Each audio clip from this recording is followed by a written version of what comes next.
सबसे पहले तो ये ऑर्डिनेंस के हवाले से, क्योंकि मैं आप ही की पिलडैट की रिपोर्ट देख रही थी कि पिछले 4 साल में 72 के करीब ऑर्डिनेंस जो हैं वो सदर ममलिकत ने जारी किए हैं। अगर मैं गलत नहीं हूँ तो बुलंद तरीन शरह थी ये किसी भी सदर की तरफ से इतने ज़्यादा ऑर्डिनेंस जारी करने की, या वन ऑफ दैम।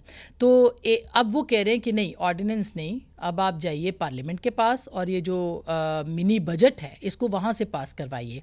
तो क्या सदर के पास ये इख्तियार है? अगर है तो हुकूमत के पास क्या इसका मुतबादिल है, वो क्या कर सकते हैं?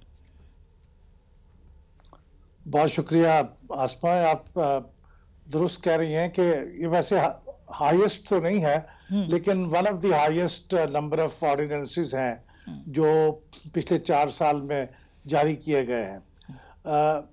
वैसे असूली तौर पे देखा जाए तो सदर ममलिकत की बात दुरुस्त है। मिनी बजट एक बहुत अहम पीस ऑफ लेजिस्लेशन है और उसको पार्लियामेंट के फ्लोर पे ही डिस्कस होके पास होना चाहिए, बजाय इसके कि उसको ऑर्डिनेंस की शक्ल में पास किया जाए।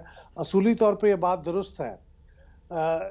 ये लेकिन अलग बात है कि माजी में इस असूल को ज़्यादा मद्देनज़र नहीं रखा गया। बहुत सी ऐसी बातें जो पार्लियामेंट में होनी चाहिए थी वो ऑर्डिनेंस के ज़रिए सदर ममलिकत जारी करते रहे हैं। लिहाजा ये कोई अजीब बात नहीं है कि इस दफ़ा भी उनसे ये तवक्को की जा रही थी कि वो ऑर्डिनेंस के ज़रिए कर दें, क्योंकि एक बहुत रेस अगेंस्ट टाइम है और हम डिफ़ॉल्ट के बहुत करीब हैं। और अगर हम उन कंडीशनैलिटीज़ को मीट नहीं करते जो IMF ने लगाई हैं, जिनमें से ये ऑर्डिनेंस एक है, बहुत ही अहम कंडीशनैलिटी है, तो पाकिस्तान के मफादात को बहुत नुकसान पहुंचेगा।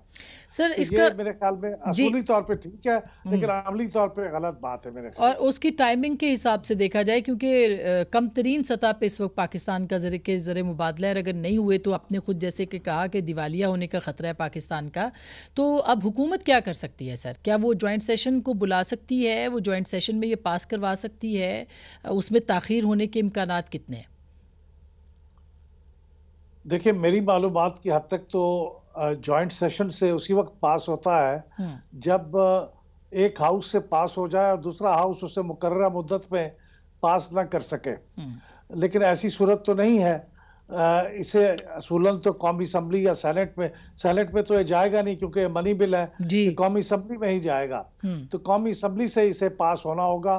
लेकिन कौमी असम्बली का इजलास बुलाने के लिए भी सदर ममलकत की ज़रूरत होगी। तो क्या सदर ममलकत इजलास बुलाने के लिए तैयार होंगे या उसमें भी ताख़ीर फरमाएंगे?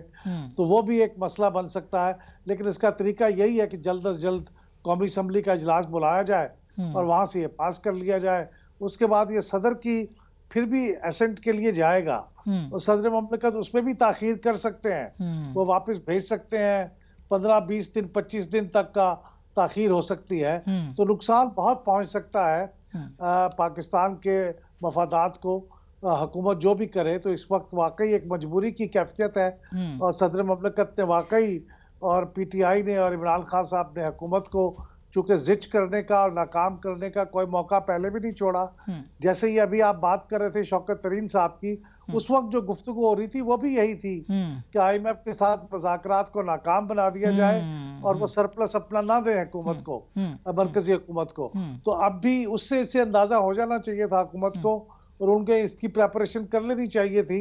लेकिन हुकूमत ने उस तरह प्रेपरेशन नहीं की जिस तरह पंजाब असम्बली में उन्होंने प्रेपरेशन की और इजलास को जारी रखा मुस्तकिल, ताकि दोबारा गवर्नर की मजबूरी ना हो इजलास बुलाने के लिए। तो मरकजी हुकूमत ने, वफाकी हुकूमत ने ऐसा नहीं किया, तो अब वो एक मुश्किल में पड़ जाएंगे।